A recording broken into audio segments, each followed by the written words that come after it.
Hello, SHRM family. Welcome to another edition of the WorkplaceTech Spotlight. My name is Guillermo Corea, Managing Director of SHRMLabs, SHRM's Workplace Innovation Lab. I'm your host for this series where we shine a spotlight on some of the most interesting future of work topics, innovators, and disruptive technologies. Before we get going on today's topic, I just wanted to do a couple of quick announcements. For SHRM members, if you have not heard about the Workplace Tech community, you are missing out. This is the TripAdvisor for HR tech. Please visit workplacetechcommunity.shrm.org to see all the benefits that you get as a SHRM member. Also, for those of you who aren't aware, this week we announced the Better Workplaces Challenge Cup winner at the SHRM annual conference. And the winner was Maxwell, a life work benefits platform. If you want more information about them, please visit them at maxwell.app. And for those of you who are watching on LinkedIn or other social media platforms, please share this live stream and tag SHRM. You can also use the hashtags SHRMLabs as well as Workplace Tech. So this week, we're going to continue talking about the number one issue that HR is currently dealing with, and that's retention and recruitment. Yes, retention and recruitment continues to be the number one issue, even with some of the layoffs that have been announced by the big tech companies out there.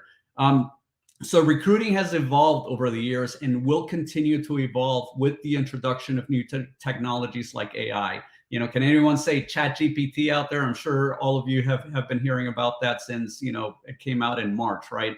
So automated recruiting is not a new concept. Actually, automating tasks such as screening resumes and scheduling interviews has been part of many HR teams' systems for a number of years, but it can make the hiring process seem cold and impersonal.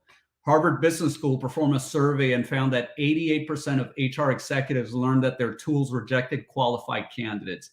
According to SHRM research, 85% of employers that use automation or AI say it saves them time and or increases their efficiency.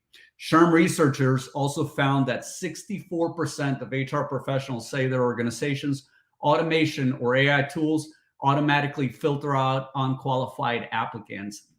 And 68% say that the quantity of applications they must manually review is somewhat better. So how will AI continue to change the hiring and recruitment landscape? And how can we best ensure there is no bias in our hiring process? So joining us to talk about this topic today is Prem Kumar, CEO and co-founder of Humanly. Prem, thanks so much for joining us. Welcome to the stage. So, before we get going here, can you tell the audience a little bit about yourself as well as Humanly and what you guys do? Yeah, absolutely. Thanks for having me, Guillermo. Really excited for this conversation.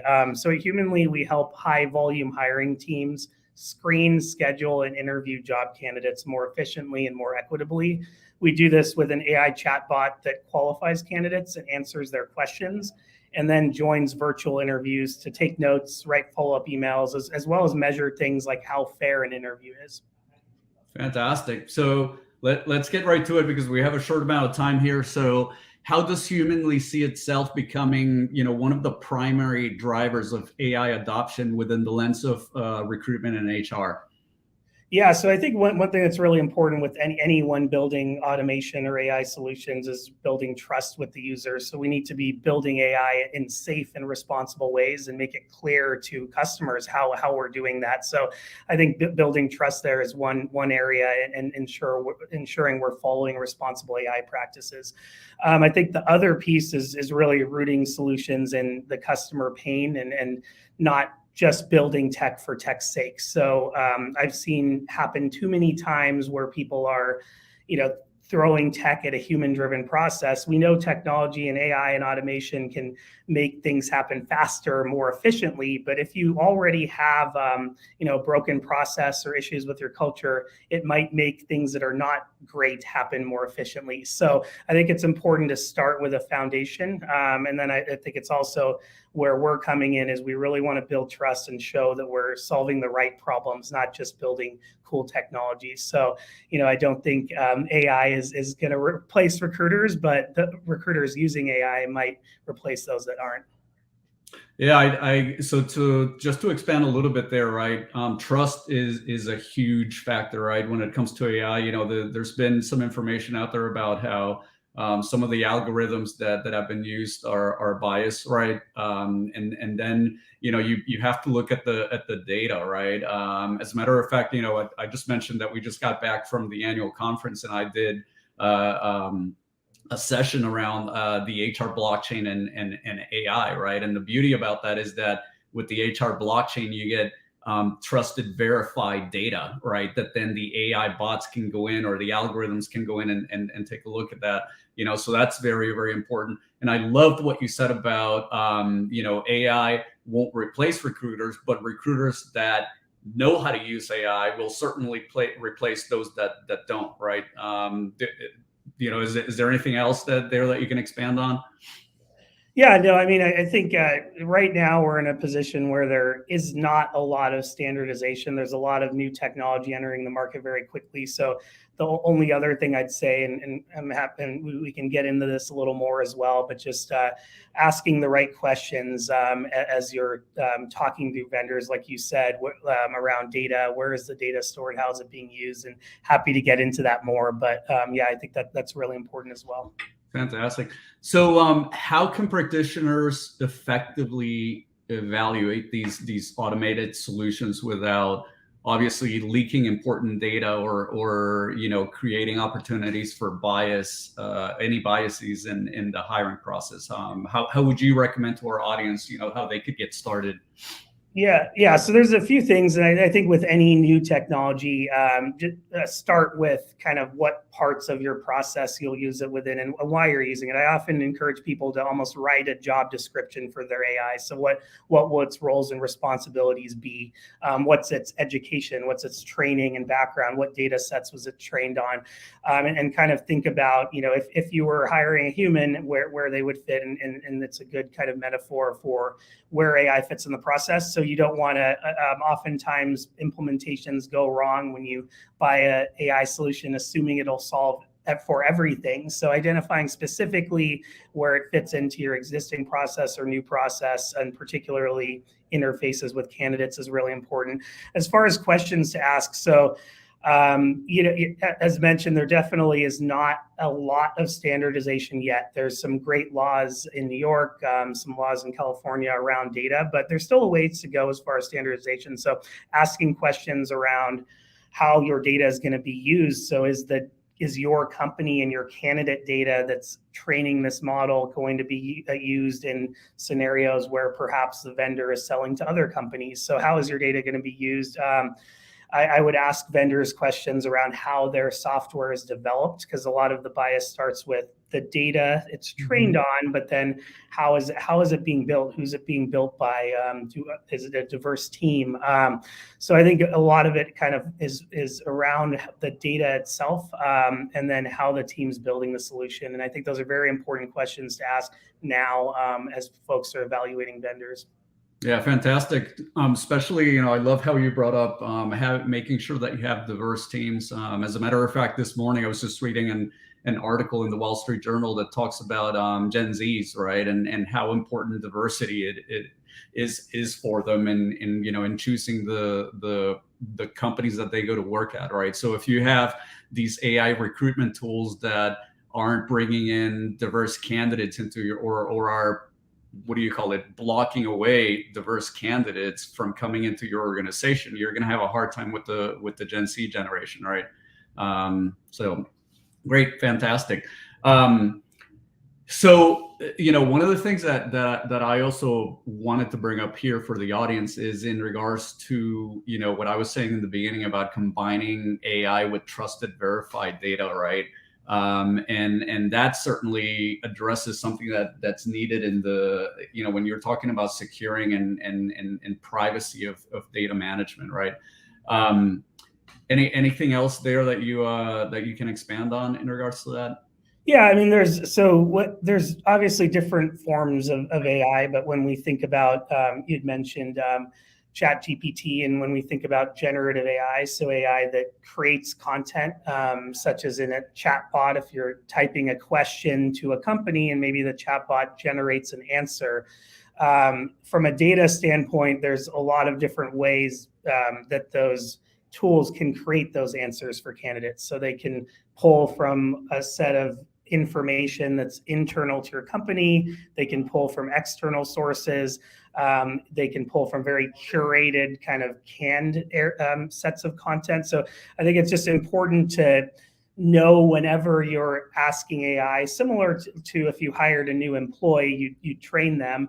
It's very important to know what data they're being trained on to be able to interface with your candidates. So that's a little nuance around as the vendors are being evaluated around kind of how the AI is getting its content and answers. And I think another kind of litmus test with vendors is if they don't have a clear answer for that, then you might be going kind of down the wrong path. And I think the explainability is very important. So vendors should be able to explain it in ways that make sense to every practitioner. Yeah, and honestly, you're addressing a lot of the issues that I see as like the first step whenever you're thinking about implementing some new technology, right, in the workplace, and that is in regards to change management, right? So those are all everything that has been brought up to this point are things that our audience out there should definitely take into account as in their change management, right? Kind of like what you were saying at the beginning. You need to be writing this job description for what it is that you're trying to do overall, right? And that's part of change management. So going on to another question here that I have for you is, so what are the most interesting use cases that enterprise teams are leaning into when exploring the implementation of automated hiring solutions? Are there any trends that you're seeing out there that you can point our audience to? Yeah, there's a lot of exciting things happening. And I love how you brought up change management earlier, because I think with any of these new trends, it's important to have strong change management. I do feel trust is the foundation of a successful change management. So that's really important. But getting to your last question, so I love the solutions I'm seeing out there that save a bunch of time. Particularly, our focus is around high volume hiring. So we are certainly focused on saving time. But there's a lot of tools out there that will save time for talent acquisition professionals. And then the other piece is ones, and I'll give some specific examples, but the other piece is from a candidate experience standpoint or an employee experience standpoint. So the tools that excite me the most are not the ones that are just saving time on one side for HR professionals and practitioners or recruiting professionals, but also the ones that are creating better candidate and employee experiences. So some examples, not something our company does, but just a kind of cool use cases around automating job descriptions and doing it in a way that you're debiasing job descriptions. So ZipRecruiter did a study saying that I think it was something like 72% of job descriptions will use biased language. So maybe it's male gendered language, for example. And if you just get the words right in the job description, you have a higher, I think they saw above 30% higher conversion of candidates if it's more neutral language. Just writing effective job descriptions that are non-biased and highly converting is one type of technology that excites me. Automating kind of the first touch with candidates. I mean, in these high volume hiring scenarios, only about 20% of candidates get to a human. So how do you answer their questions with automation, with technology? They shouldn't have to get to a human to get their questions answered. And then I'm also seeing the last thing I'll say, and then I can expand on this as well. But some of the tools that will help in virtual interviews are really exciting. We do some of this. There's other players in the space as well. But if I have 7 interviews in a day, I'd love to not have to take 7 sets of notes. I'd love those to be automated and put into my system of record, my applicant tracking system. Automating follow-up emails. Candidates, a big issue for job candidates is not getting enough feedback. And I think when people say automation, they assume genericism and a generic automated response. But if you can actually have a follow-up to a candidate that tells them how they can get better and gives them real feedback, I think that can save a lot of time, but also create a better candidate experience. So those are some of the things that are jumping out. And then on the analytics side, everything is measurable in these virtual virtual interviews, and you can't change what you don't measure. And one quick example there is just getting better at interviewing. We were talking about bias earlier, and the speed at which I'm speaking now actually will impact, if this was a job interview, candidates where English is a second language. So I think just how we show up in interviews and show up in a way that's fair for everyone is something that we can measure and improve on with AI and with automation. Fantastic. By the way, I love what you said about making sure that the job descriptions have, that the wording or the content in them addresses, a variety of different groups, and that they're not just focused on somebody. And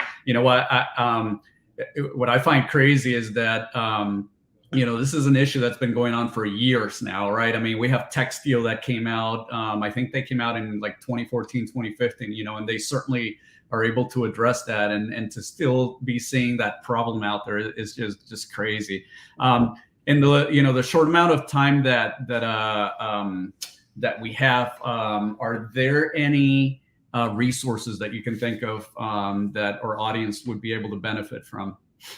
Yeah, so one thing, and I'll just give a little plug to SHRMLabs, but SHRMLabs.com. There's a lot of startups in this program and other programs as well, going through accelerators like a Y Combinator or Techstars or Creative Destruction Lab. There's a lot of startups doing a lot of the amount of investment right now in HR tech, as we've all seen, is tremendous and kind of record setting. It doesn't mean every startup is necessarily doing things in the right way or ways that work for your business, but I would definitely recommend checking out all the different startups that are going through accelerator programs working on HR tech, because there's the speed of innovation is at a much different level than it's ever been, and the speed to get to market. So that's what I would recommend, kind of keeping an eye to the startup scene, but a discerning eye. Yeah, I think that it's safe to say that from automating routine tasks to delivering data-rich insights for more objective decision-making. I mean, AI is going to continue to enhance how companies attract and develop and retain talent. And even, on the onboarding side of things, right? Supremely important. And as you said, the pace is just going to increase dramatically. Even more so, especially now with what we've been seeing with ChatGPT coming out. So, it's important for HR professionals out there to realize that, another very important piece here, though, is that, even though things are changing, right, HR professionals shouldn't replace the human touch in HR, and I feel that that's where Humanly and a lot of these new tools are going to be able to address a lot of the issues from the past, right? Where, the recruitment, may have been automated, but it felt very cold. So great. Unfortunately, Prem, that's all the time that we have for today. Thank you for joining us. It's been a great conversation. And to everyone else out there, we hope you enjoyed it as well. If you'd like more information about Humanly, please visit them at humanly.com. And thank you for joining the SHRMLabs Workplace Tech Spotlight. If you enjoy this live stream, please share it using hashtags SHRMLabs, Workplace Tech, and SHRM. Visit us at SHRMLabs.com to stay up to date. We'll see you next time. Thank you so much for joining us.